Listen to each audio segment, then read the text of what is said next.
Hello, everyone. Good morning, good afternoon, good evening, wherever you are. My name is Anna Mary. I'm the Research Uptake and Knowledge Manager for the IMMANA program.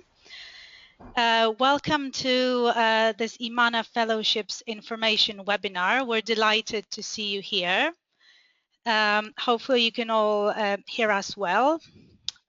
So let me just tell you briefly what will happen in the next hour or so. We will first hear from Professor Will Masters, who is the co-director of the IMMANA Fellowships. He's waving at you right now, about what the fellowships are. Then we will take some quick questions, and then we'll hear from a few of our current IMMANA fellows, who you can see two of them on the screen, Rosemary Isoto and Cynthia Matara. We also have Megan Bruce, a third IMMANA fellow, who will not be doing a longer presentation, but she'll be here to answer any questions you may have. So it's a unique opportunity to all of you interested in applying for the fellowships to actually hear from fellows who have successfully completed an application, got the funding, and who are now doing IMMANA fellowship research. Just a few technical information for you. So all the participants are currently in a mute mode, which means if you speak, we won't be able to hear you. That's to minimize any audio interference on the line. And you obviously have many questions, and you can ask them through the chat function. If you look at your control panel, you will see at the bottom a chat or questions box. That's where you can type your questions.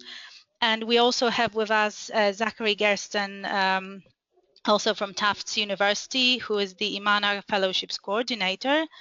And he will be moderating the questions. So he will be monitoring the chat and selecting questions that most people have asked, and asking to Will and the others.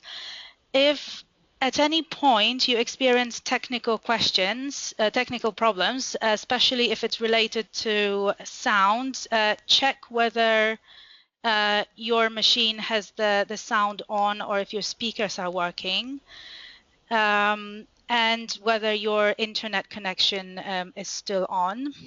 But we realize that some of you are in locations with weak bandwidth. So if at any point you lose us, please try to log back on. And if that doesn't work, we will make the recording of the fellowship available. We are recording this, and we will also make the slides available to you afterwards, and we will continue taking questions by email. At the bottom of your control panel, you have a handout, which is the IMMANA Fellowships call that we'll be referring to quite a lot. So feel free to consult it, download it, read it in your own time. So now it is my great pleasure to introduce the first speaker, Professor Will Masters, from the Friedman School of Nutrition Policy at Boston University. He is the co-director of the IMMANA Fellowships, and he will talk you through the essential information on the fellowships. And feel free to type your questions as you go along. You should now all see on your screens Will's presentation. Yes, that's all from me. Welcome again, and over to you, Will. Yeah, thanks so much, Anna. Thank you, everybody, for joining. I really appreciate the interest that so many people have shown in this. As you can tell from the title, the first word of this project is innovative methods and metrics for ag nutrition actions. Something quite new here, and Anna has done a wonderful job of building this particular opportunity for us to talk in person with me, with Zachary, who's also in the same office. at Tufts University in Boston. But the real opportunity here, the real stars of the show really are Rosemary in Kampala at Makerere University, and Cynthia at an NGO, Sabas in Lusaka, her placement being with NGOs with CARE, and she'll be able to talk about the kinds of field work one can do in that sort of setting. And then Rosemary Isoto can speak about the kinds of work we can be supporting in a university setting at Makerere. We also have Megan Bruce who'll be on audio, I think only, but you might be able to catch a glimpse of her later on as well. And as you can tell from the website, there are 3 other first-round postdoctoral fellows under this program. So the others are Bekele Megersa in Ethiopia, and Matilda Lar in Ghana, and then one who has not yet begun her program is Nitya Mittal from New Delhi. So you can look on the website and see what those first-round postdoctoral fellows are doing. That's one of the best guides for the kinds of innovation that we are trying to support and help. And I suspect that many of you will sort of, I hope you will see your own careers in the cases of those 6 individuals and see how you can perhaps take things one step further in the directions that you yourself are passionate about, are working in. So here's what we'd like to do: give you a sense of the fellowship program, mainly have the opportunity to talk about the concerns, the questions, the puzzles you have, either logistical issues or budget type issues, but mostly speak about the research experiences of Rosemary, Cynthia, Megan, and we can speak a little bit about the others if you're interested as well. As you think about your own project development, you may want to ask questions right now, this hour, or you may ask later on. And we're really keen to hear from you, to hear by email. Send us a sketch. I'll describe how the concept note process works and feedback towards your full proposals. So these are the folks you'll see. You can Google us to get a better sense of who we are, where we're coming from. But I'll jump right in to say that IMMANA, that is Innovative Methods and Metrics for Agriculture Nutrition Actions, is a 5-year partnership that is funded by the UK government through the Department for International Development, that is UK aid, and it's run through the London School of Hygiene and Tropical Medicine, the School of Oriental and African Studies. So University of London, as you may know, has these different colleges specialized in specific disciplinary methods, and they've come together through this entity called ELSIRA. So ELSIRA, funded originally with a grant from the Leverhulme Foundation, so Leverhulme Center for Research on Agriculture and Health, has a mission to bring together lots of different disciplines, as does the Friedman School of Nutrition at Tufts. So Zach and I are sitting in the School of Nutrition at Tufts University that brings together a wide range of disciplines to think about nutrition issues in particular as they are affected by agriculture. That's my own origin. I worked primarily in agriculture before coming to nutrition. Zach worked in African studies and languages and culture before coming to nutrition and public health, doing a master's degree in public health. And each of us sort of comes from a different background together to do this question of agriculture nutrition linkages with health as the outcome of greatest interest. This is a central focus for UK aid, for the Department for International Development, and we have a steering committee for IMMANA that's composed not only of the funders directly, that is the UK government, but also the Gates Foundation, who have a large program in this area, and representatives from USAID, United States Agency for International Development, who also have a big area. So, and are work in this area, and are looking at IMMANA, and you'll see in the discussions about research in this area quite a lot of attention to the IMMANA project. The fellows who are in this program are in the vanguard for these 3 funding agencies, that is UK aid, US aid, and the Gates Foundation, trying to support the kinds of work that I hope you are passionate about doing and have a unique opportunity to do, perhaps through IMMANA, but in many other forums and opportunities as well. So IMMANA has three work streams, as they're called. The first is a set of research grants, the second round of which was just launched, so you may have seen that. People who are working in an established program, not wanting to leave their jobs, would apply for a research grant. Typically, those are partnerships of multiple universities and research institutions, NGOs, and civil society organizations. You can see the first round grants on the IMMANA website, and the second round is being launched now. Those will be the only two rounds of grants. The postdoctoral fellows, of whom we have the first round, who you know, we'll talk to two of them later today, and then there'll be three more rounds. So of immediate interest, I think each of you is this round now being launched presently, and then there'll be two others later on. So we'll see how that will play out over time. And then each of these, the research activities under the grants, the research activities under the fellowships, are brought together with many other kinds of research in this academy, the Ag Nutrition Health Academy, having its in-person meeting in June in Addis this coming year.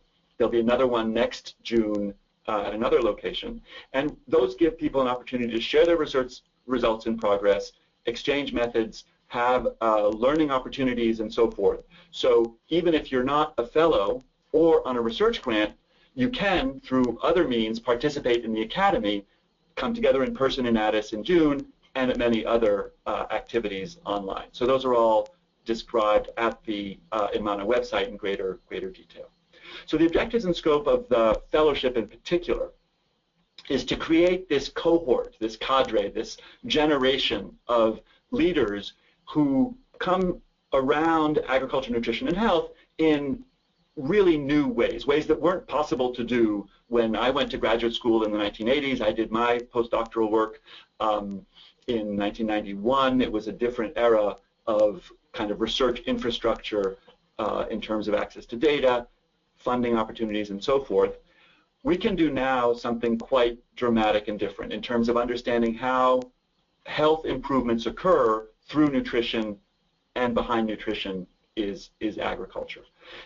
Our design is itself innovative. So the idea of the fellowships is 12 months within 3 years after a person's PhD to go from their disciplinary origin under the mentorship of a home mentor, someone who represents the discipline or the institution that you come from, and a host mentor in the discipline or institution where you're going to, so that you're able to bridge two kinds of work, and they could be a theory-driven dissertation background to a field placement, or it could be a field-type original dissertation and you go to a more theoretical host mentor to develop that further. But in 12 months to advance the science in your field with a specific focus on measurement and metrics. So to support that, this stipend level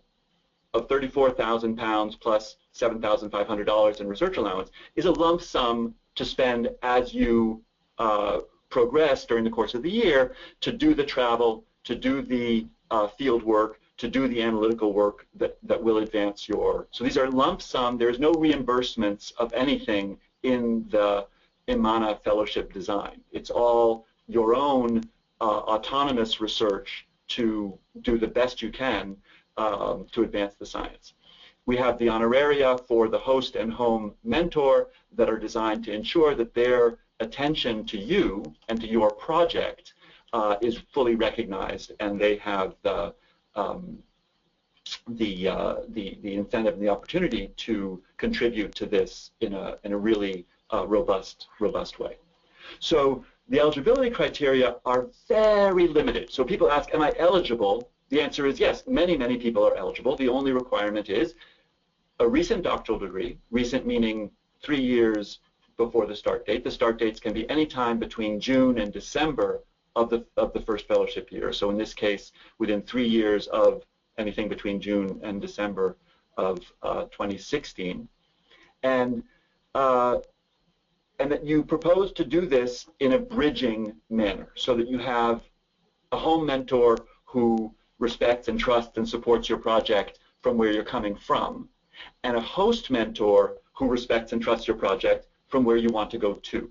And as I said, there's many different things you can bridge. You can bridge continents, you can bridge toolkits, you can bridge theories or types of data, and we'll hear from Rosemarie and Cynthia the kinds of bridging that they are doing.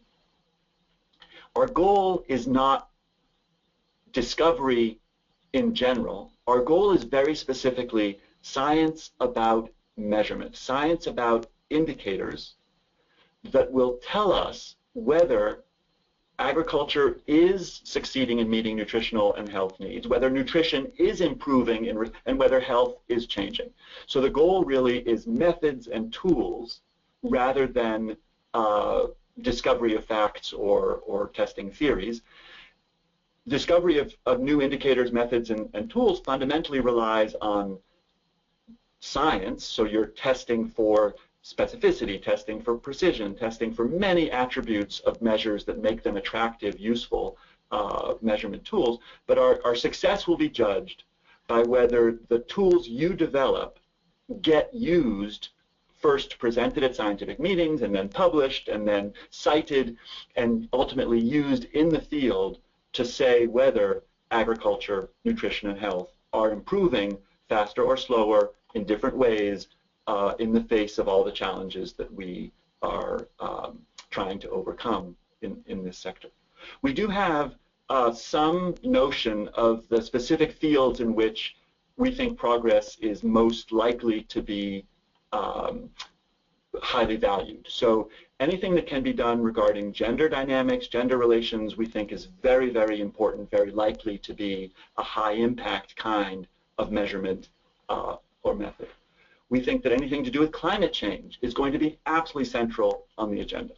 And we believe that anything to do with dietary transition, that is the change from undernutrition to overconsumption of either total calories or specific micronutrients, would be central to the agenda. So we do have favorable consideration to gender, climate change, and dietary transition as broad themes, but by no means are those exclusive. A brilliant idea about something else, for example, food safety or many other themes, are of great interest as well. So these are not at all exclusive. And you can see the kinds of things that we did support in the first round, and some of those would be again supported in the second round, and the second round would likely contain others. So in the portfolio of activities, some reinforcement and continuation, and some branching out to diversify. Each of you coming at this from your own strengths should, I believe, offer that which you bring to this nexus of agriculture, nutrition, and health. So we're trying to bridge boundaries. The home mentor is speaking to where you come from and supporting you in that way. The host mentor, where you propose to be going. And we do have a geographic lens here. Clearly, the ag nutrition health emphasis in the development assistance community is on Africa and Asia, particularly South Asia, but including East and Southeast Asia. And so one of the host or home mentors must be physically located in either of those two continents. We do have a concern with the gender of our own fellows and staff and so forth. So we aim to bring together this personal diversity of individual backgrounds that changes a person, influences a person's sensibilities, understanding what you bring to the science, and the constituencies that you can speak for and speak with. We're particularly interested in citizens of low and middle income countries, not necessarily Africa and Asia, but in general capacity building of the individuals who are citizens of, but not exclusively. And we do have a particular interest in the universities of Africa and South Asia in particular. So a sense that the scientific agenda in agricultural health is has an opportunity, a particular opportunity to be developed and to grow in the universities of Africa and South Asia. The criteria for choosing are laid out very clearly in the call for proposals. We have a point system that gives the relative emphasis of the different kinds of things we're looking for. The first and in some sense fundamental starting place is that commitment to excellence in research that does this bridging, that has this curiosity about going further than a particular discipline might have done in the past. We have the project specifically is the most important thing to be something that's of high quality, very likely to succeed, although not certain to succeed, so quality and feasibility.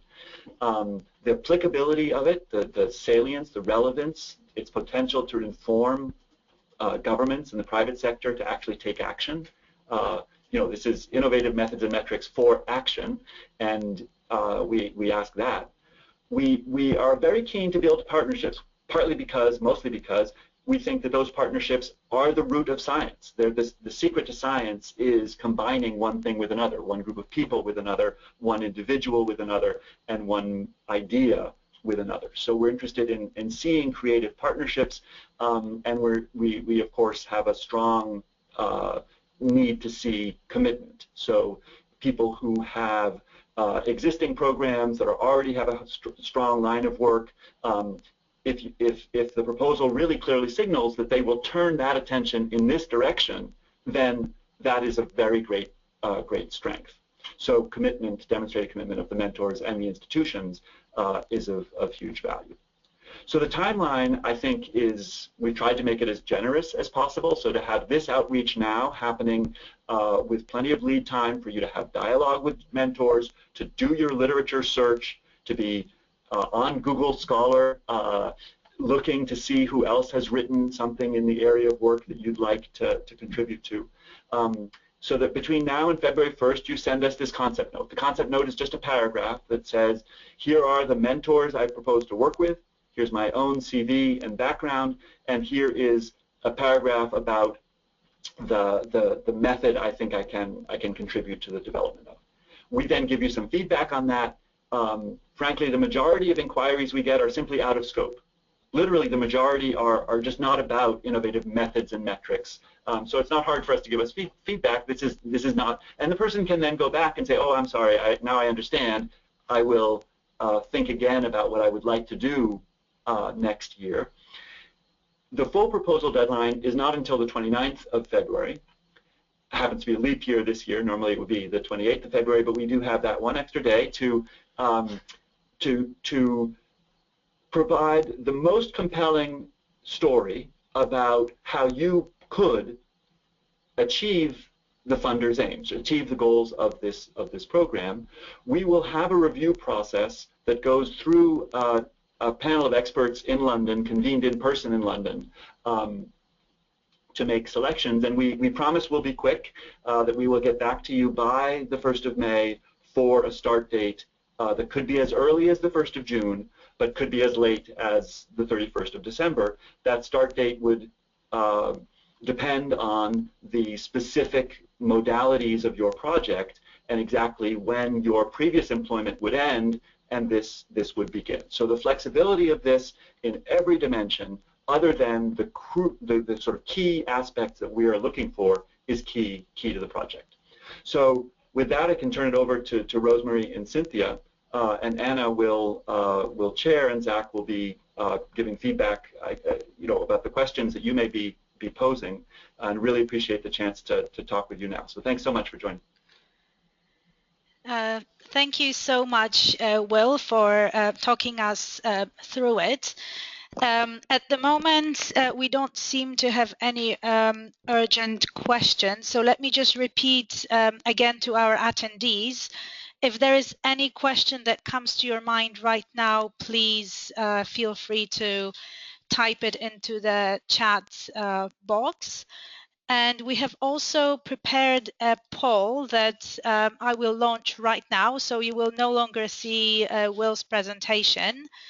But we would like to ask you in that poll, which aspects of the fellowship would you like more clarification on?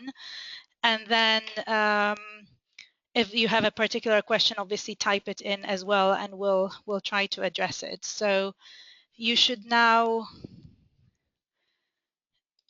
see on your screen a question on blue background, and may I ask you to click if you have any of the if any of these areas are still unclear to you.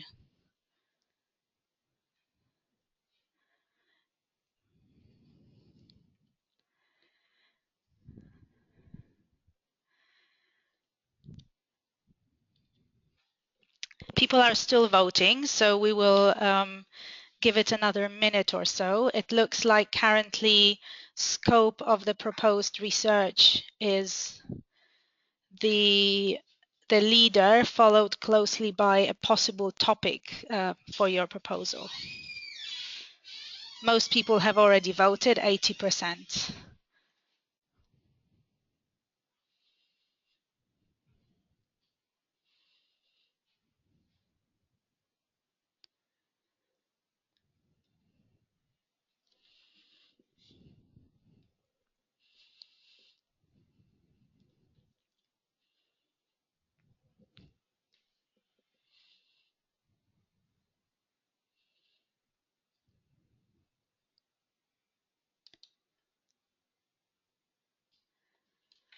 Yes, still people are still voting. We are now at 93% who have already voted. So if you still want to, please go ahead.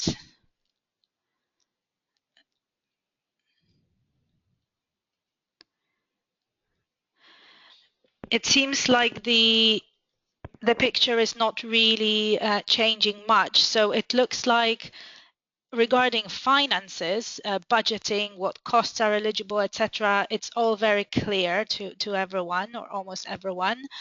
Then it's relatively clear what the role of mentor is, and it looks like quite a few people would welcome further clarifications on the possible scope of the research they can propose, as well as topics for the proposals. So I will close the poll right now. So we are back. I wonder if Will, whether you could share your camera again, and whether you would like to say anything about what topics are possible and what scope the research could have. Absolutely, and there were some written questions actually that were submitted that are specifically on that topic, on the topic of proposal scope and focus. So Zach actually has the questions in front of him, so he's going to read those out so that you can hear what the question was.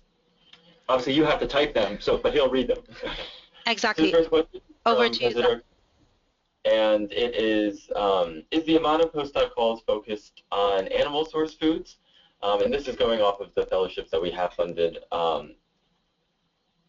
yes, so if it's only animal source foods, or if we also focus on crop-based foods. Exactly. So that was a great observation that Presidor is the name. Yes. So I'm not sure where you are, Presidor, but it's a great question. So the first round fellowships did in fact focus primarily on animal source foods, and that was just a coincidence. That's where the best science was. Clearly, the majority of nutrients and the health issues come from plant-based foods, and we are absolutely interested in the whole agenda of ag nutrition health, specifically within crop and plant foods, without a doubt. Please, and again, new proposals that double down on an existing focus are fine. Branching out is also fine. So I urge you to play to your strengths and to focus on the issue. So, but definitely plant-based. There's a good observation about the first round, and a very important point to consider plant-based foods in particular. We have another question from Stephen Ramsden. Could proposals from candidates who are not part of round one build on round one projects? Yeah, another good question. Absolutely. So you can be in touch with a round one fellow. You could also be in touch, you may already know about some of the research grants that IMMANA is funding through that first work stream. And we welcome synergies and linkages among the IMMANA projects, but by no means are they required.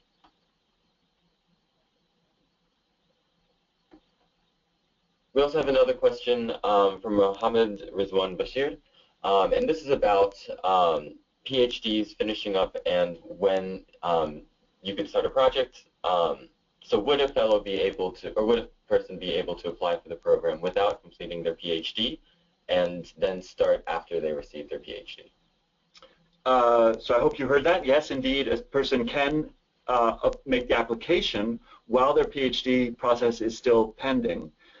Indeed, that's been the case for several of our first round fellows, and then begin the fellowship as soon as the PhD is in hand or any time thereafter. So typically PhDs might be awarded in June, July, August, September, sometime in there, and the person would begin their fellowship thereafter between June and December of the start year.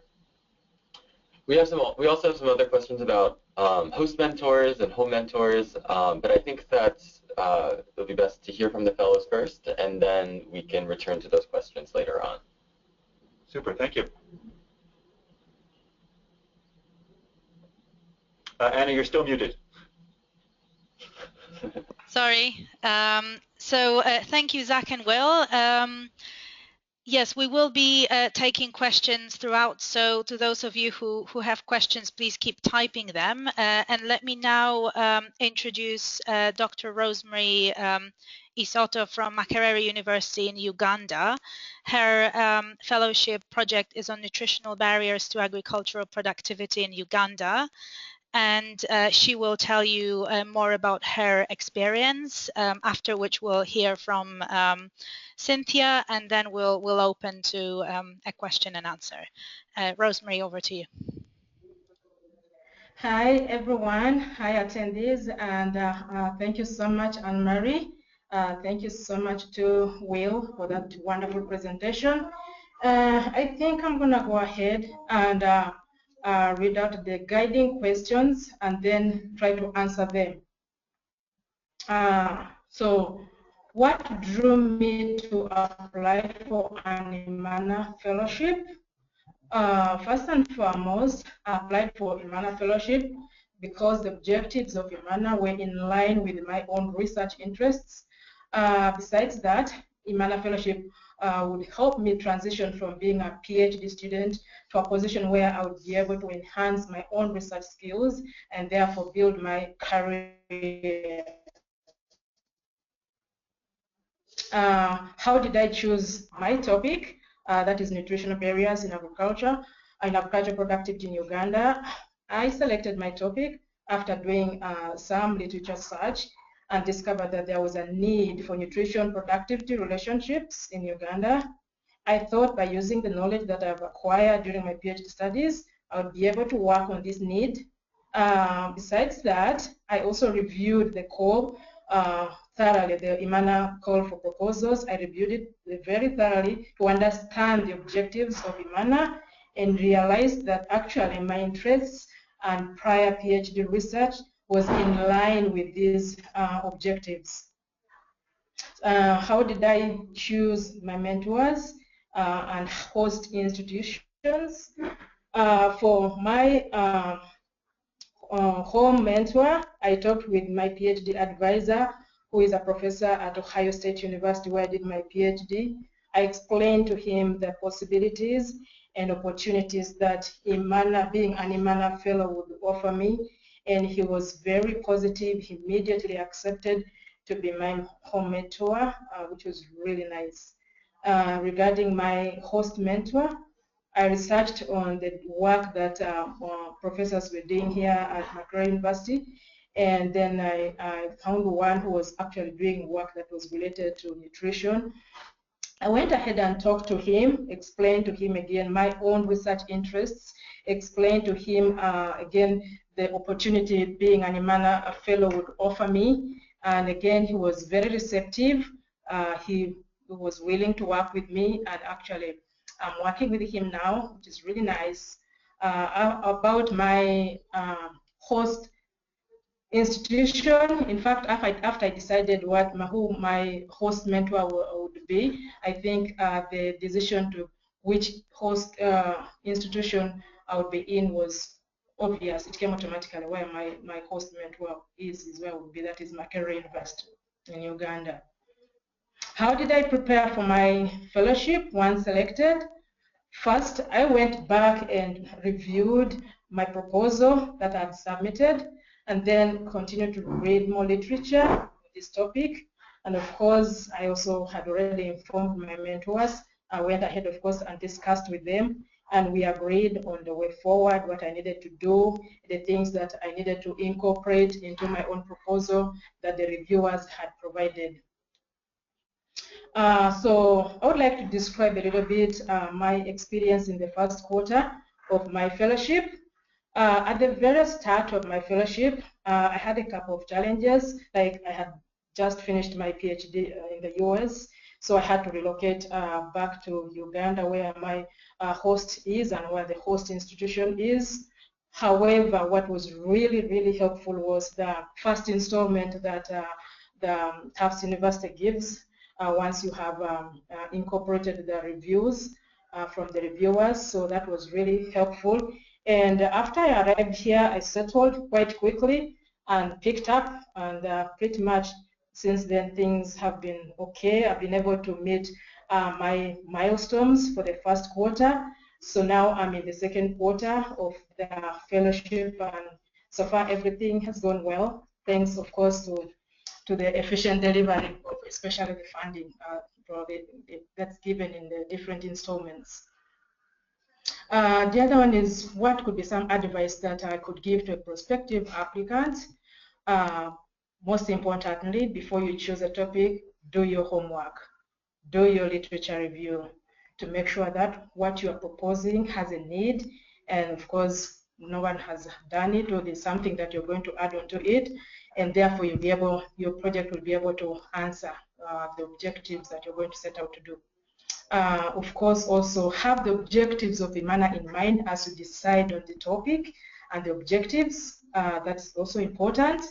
Of course, you need to be absolutely interested in whatever you're going to research on, also interested in issues that IMMANA really wants to address. And at this point, I guess you're here because you already have the interest, and that's really nice. Of course, like Professor Will had said already, in the assessment criteria, look at the feasibility of your research in terms of time and start and finish, since you only have about 12 months. So you don't want to be over ambitious. You just need to be to make sure that it is feasible. Whatever you're proposing to do is feasible, will be done in 12 months. So how will an IMMANA fellowship benefit my career? IMMANA fellowship has given me opportunities to expand my knowledge right from my PhD work, which has also given me an opportunity to continue to interact with mentors, my host mentor and my home mentor. They have more, of course, they are more knowledgeable because they've been working in this area for a while. So I'm learning a lot from them. And of course, it's going to be very helpful as I progress with my own research and research interests. I'm also looking forward to interacting with other scholars in the field that I would probably not be able to interact with if I didn't have this IMMANA fellowship. I'm also hoping to meet and start collaborations with other researchers. Like, again, Will had already mentioned that in the 12 months there will be they'll organize a kind of conference together all the scholars. I'm really looking forward to that. Above all, IMMANA fellowship has given me a smooth transition from being a student, PhD student, to now a researcher, without which I would probably not be able to achieve immediately. The support from the fellowship director, that is Professor William Masters, right from the time that I decided that I really wanted to apply for this, has been so valuable, given that he provides valuable suggestions and throughout the process from application to up to where I am right now. So that has really been so good. Moving forward, all this knowledge that I'll acquire, research experience that I'll have attained in this 12 months, and beyond, the mentorship from my host mentor and home mentor, and of course also the fellowship director, and collaborations that I will gain after this fellowship will immensely benefit me as an academician because I will be working in Makerere University as a teacher and a researcher. So I think I would really like to thank so much the fellowship funders, those who are implementing, and the organizers for the opportunity they've given me to be a IMMANA fellow. And I invite each of you to apply for this great and wonderful opportunity. So we look forward to working together. Thank you so much. Thank you, Rosemary. That was really interesting. Let me now introduce our second fellow, Dr. Cynthia Matare from Zimbabwe, whose fellowship project is on women's time use, agriculture and nutrition in Zambia. So could you please share your experience with everyone, Cynthia? All right, thanks, Anna Mary. And thanks to the previous speakers for so eloquently putting together what IMMANA is all about. And I will try not to repeat many of the things that have been said already in my description of my experience thus far. But basically, what really drew me to the IMMANA Fellowship, besides the fact that, as Rosemary alluded to already, that my own research was also very much in line with what the IMMANA Fellowship was looking for, was something that Will alluded to, and that is the fact that you kind of have, I felt that it was an opportunity to be within a postdoctoral fellowship that I had the autonomy to and the flexibility to kind of carve my own path within the fellowship.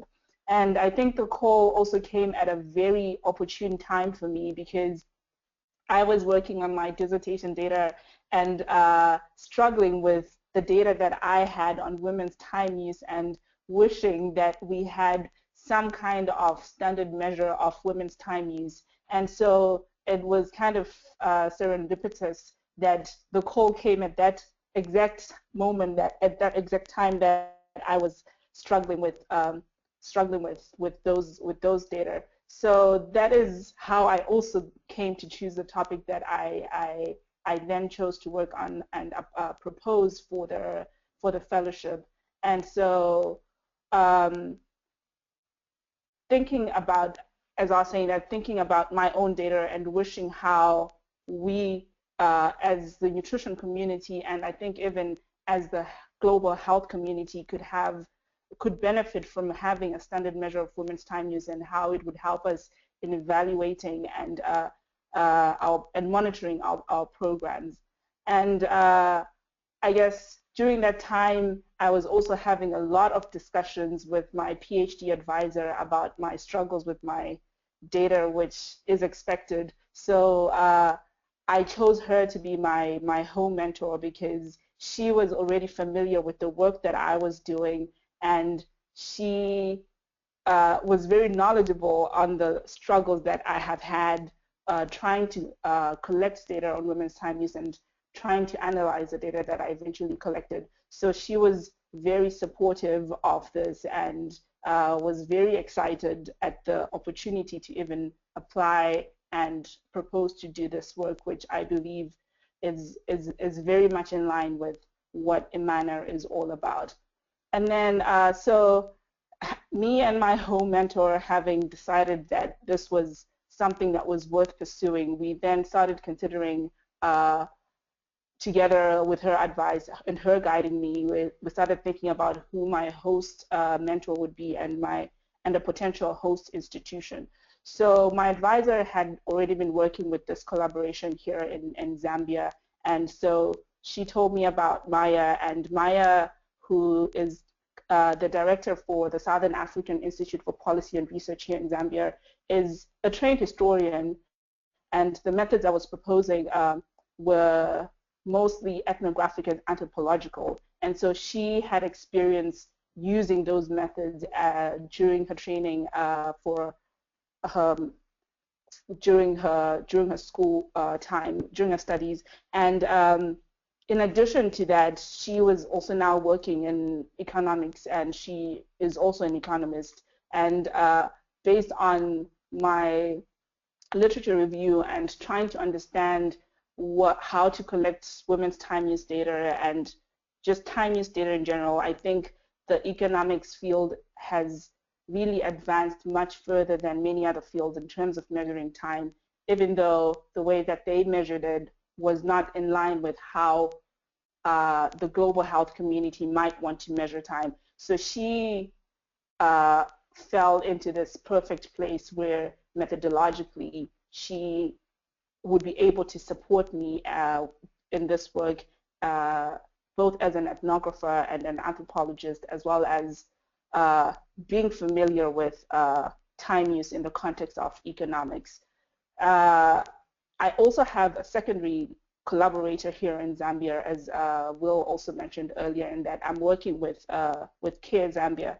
So even though Maya was the strong host mentor for me, we needed someone to partner with for the field work. So we're also partnering with Care Zambia, and they are providing support in terms of the field work that I will be doing, as they have a greater presence in related to that. So once I received confirmation that I had been awarded this fellowship, I guess as with Rosemary has already said as well, I'm prepared by rereading my proposal and re-looking at the literature and trying to make sure that what I was proposing to do was both feasible and the right way to go.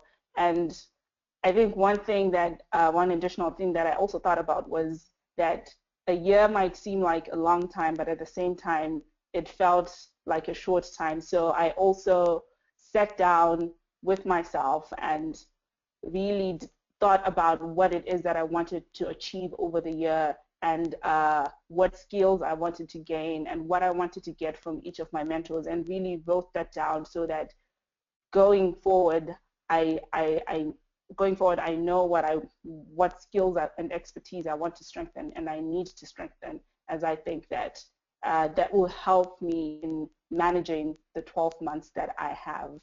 And unlike Rosemary, my first quarter has not been so perfect, but I think there's lessons to be learned in all of our experiences.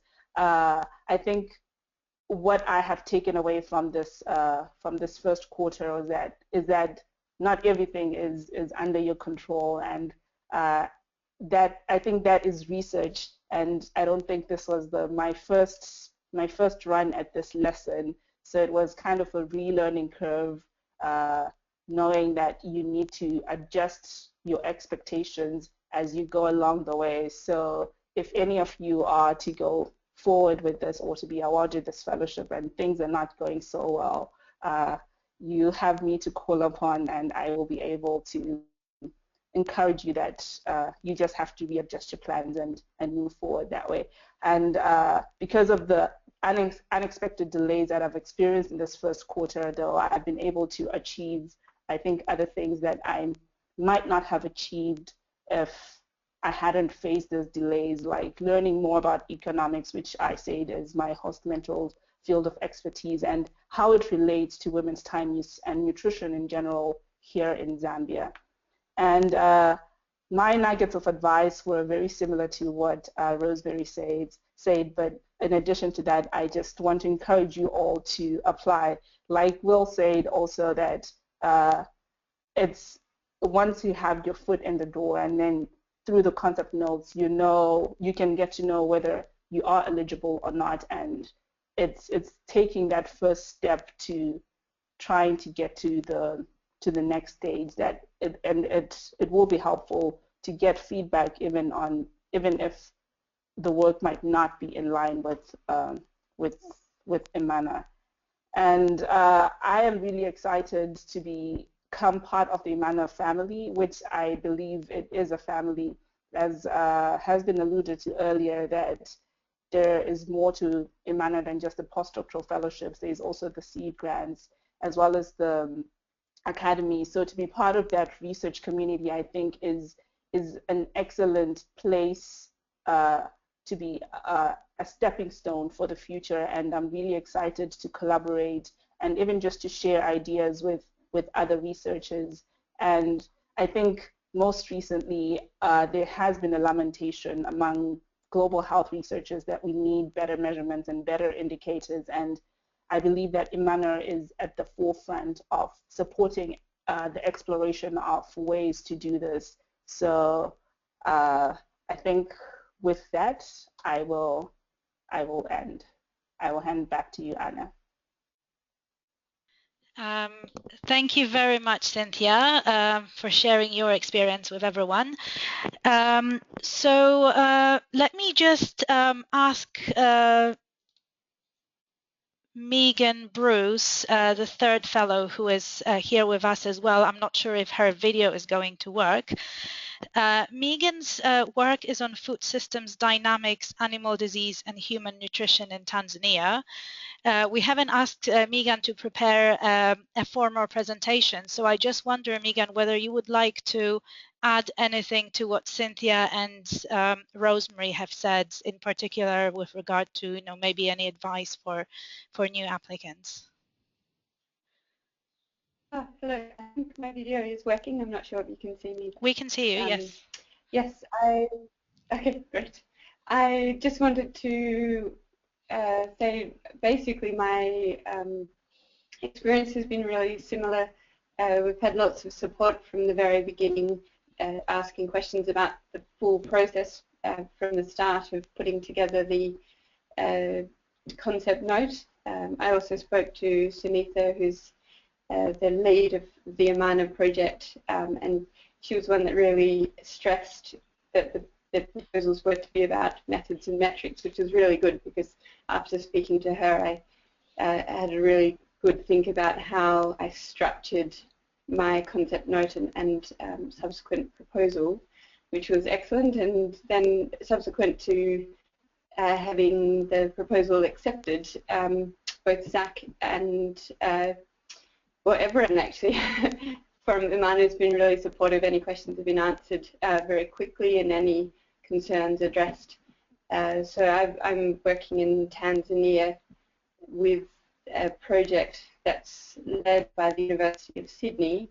My host mentor is in the Tanzanian Veterinary Laboratory Agency, and we're also working with some of the nutrition departments at the Sokoine University. So we've got sort of an amazing link. I'm really fortunate in the number of people that I'm working with in the field. I was there for recently for the mother and child health and nutrition survey and measurements, which to me was a really good experience being a vet. We don't often get experience to see how nutritionists and health workers work. So that was brilliant. Thank you very much, Megan. So now let's move to a question and answer session. So I would like to invite all the presenters who we have heard from. I realize that we're running slightly out of time, but I'm sure that our audience is dying to ask questions. So if our presenters are okay with that, we will run over by a few minutes. So let me just turn to Zach at this stage to see whether he has any burning questions from the audience. There are. So this first question is from, where did it go? From Mobilaji Omobawali. And it's on employing research assistants while you are in an IMMANA fellowship and whether they can contribute to your research. Yeah, so the budget structure, as you should appreciate, is extremely flexible. You can propose to do what you think will best advance the science. And I would add, we also have, in response to what Cynthia raised about when you are in the field and you're encountering something new, you are encouraged to adapt. And in many cases, a research assistant is exactly what you need. So I don't know, Cynthia, I don't know whether you are actually paying researchers. Rosemary, I don't think you are in your setting. But Cynthia, are you paying research assistants? So I am not paying research assistants, but since I said I was working with CARE, they have research assistants that they've worked with before, and they are paying them as part of the collaboration that I have with them. Yep. But I do believe that Bekele in Ethiopia is actually using some of his funds to employ others. So that certainly is possible. Okay. I have another question. Actually, several people have asked about mentors and how do you select them, but mostly around the host mentors. So how did you all, and this is for Cynthia and for Rosemary and for Megan as well, how did you reach out to your host mentor? I know you all touched on it during your during your presentations, but if you could speak a little more about that process. Let's hear from Cynthia first. Yeah.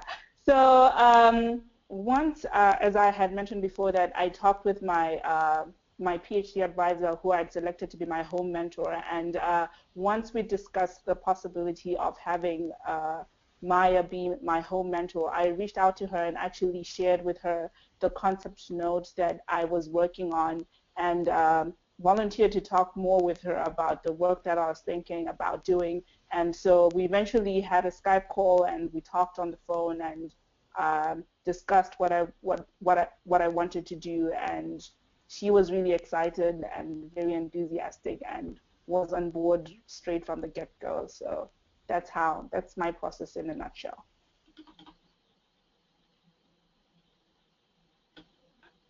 And Rosemary? I think you're still muted, Rosemary. You're muted. Okay, the same. What Cynthia said is basically what I did too. So I talked with my advisor and explained to him, and actually shared the call for proposals with him, and said this is a very good opportunity for me, I think, moving forward. And he was very receptive to start with, and I had no issues. He said, yeah, I'm willing to be a mentor. Let me know what I need to do for you. Awesome. This next question is from Nukutula Vilakati, and it is about the prerequisites for being a part of the IMMANA fellowships. But what do you mean by having to do something out of your field of study? For example, if your degree is in nutrition, or if it has something to do with health or agriculture, are those the only field of study that successful candidates can come from? So this is a great question, actually, about going outside of where you've been coming from. And Cynthia spoke directly about that with respect to her mentorship relations in Lusaka. But Rosemary, can you say a little bit about your disciplinary background and the kind of new areas you've had to branch into to get at this nutrition to productivity connection? Yes, sure. So my undergraduate is in agriculture. My master's is in agriculture economics, and then my PhD is in agricultural, environmental, and development economics. However, when I was thinking about a topic thesis, I actually taught a class in one of the title was Food Security in Developing Countries, and I was thinking one of the topics was nutrition. And I thought more about nutrition and its relationship with agriculture. So when it came time for me to decide on the topic for my thesis, I shared with my advisor where my interest was coming from. And he had also done some work on nutrition, and he thought this would be a very good mix for me, nutrition and agriculture that I had a very good background in. So I think that was a very good blend that helped me really when I was applying for this fellowship. Fantastic. And I can just say briefly, Megan has a background in veterinary science and coming to systems dynamics modeling as a tool to understand veterinary linkages to health and nutrition. There was one other question that Zach mentioned, if you can just, the question about proposal structure, right? So when we're thinking about how to communicate in your proposal what you intend to do, there was a very good question. Oh, yes. So one of the participants asked if they could see, or if this could be made available, but a sample of a successful proposal from round 1 to go off of for applying to round 2. So that's a very common question, and the answer here, as in many, many kinds of calls like this, is no. We don't share specific proposals. what we do provide is a very clear, I hope clear, I believe clear outline for what should be in the proposal. So in the call, you see the outline. It asks you to provide a title that specifies topic and location, right? So a title, as you see the titles of the two here on the slide here, you know, the idea is what are you doing where? An abstract, less than 500 words, quite a long potentially abstract relative to others, aiming at communicating to a general audience, and then significance, innovation, approach, the linkages you offer, the institutional linkages, and how this builds on previous and ongoing work. So the outline is intended to walk you through steps that you need to be showing. The reason why we don't share an individual example is because they differ a lot in the disciplinary backgrounds and styles of work. So someone who's been working in public health writes differently from someone who's been working in agriculture because the style of academic writing, of scientific communication is so different. So what we want you to do is think about the significance, meaning if you did succeed in your project and you came up with a really great measure of women's time use or a really great measure of nutritional linkages to productivity, what would be the value of that? How would it have impact? And you can show significance in many different ways depending on your background. What's novel here, what's been done, and what's novel, and exactly what you intend to do. That is the approach that you will follow. And I would emphasize the value of what Cynthia was quite sort of frankly explained, that when you arrive on site and you begin to work, if you're not encountering something unexpected, it's a big coincidence, right? It's very unlikely. Most likely you will find something new, you'll have to adapt, you'll have to adjust. So the approach that you propose in your proposal is to show that you've thought about it enough to get started and to proceed down a plausibly realistic path, and then that you have the ability to rethink that and come up with a new path. Because at the end of the day, we are judged, and your career will depend on the degree to which you can discover something of value to others, communicate that, and this is a platform to be innovative. And so we don't provide a template for the proposal. We don't ask you to do it in specific language. We have reviewers from every area of agriculture, nutrition, health to identify who can speak to the kind of work that you've been doing. Awesome. Our next question is from Zelika Mekkonen in Ethiopia. But is there a certain time constraint or that you have, or time that you have to be at the host institution or at the home institution over your fellowship, or is it something that you can? Very good question. So Cynthia and Rosemary, I think both of you are spending the entire 12 months in your host institution. Is that correct? Yes. Yes. And Megan, I believe you're also spending the entire 12 months in Tanzania with no time at all in Sydney. Is that correct? Well, I'm actually based in the UK, so I did my PhD with the Royal College in London. And so at the moment I'm going back and forth from Tanzania and the UK, even though I'm originally from Australia. Oh, right. So excellent. So that's a great, a very attractive instance, right? Where a situation where a person is going back and forth between locations and is not necessarily geographically tied to your host mentor's site at all. Well, my host mentor, is from the Royal Veterinary College, Jonathan Rushton. So oh, right. Rushton is right. Yeah, it's confusing because the project that I'm linked to in Tanzania is led by University of Sydney, but I did my PhD at the Royal Veterinary College in London. Exactly. Yeah. Sorry, I was thinking Rushton was in. So the lesson here really is to be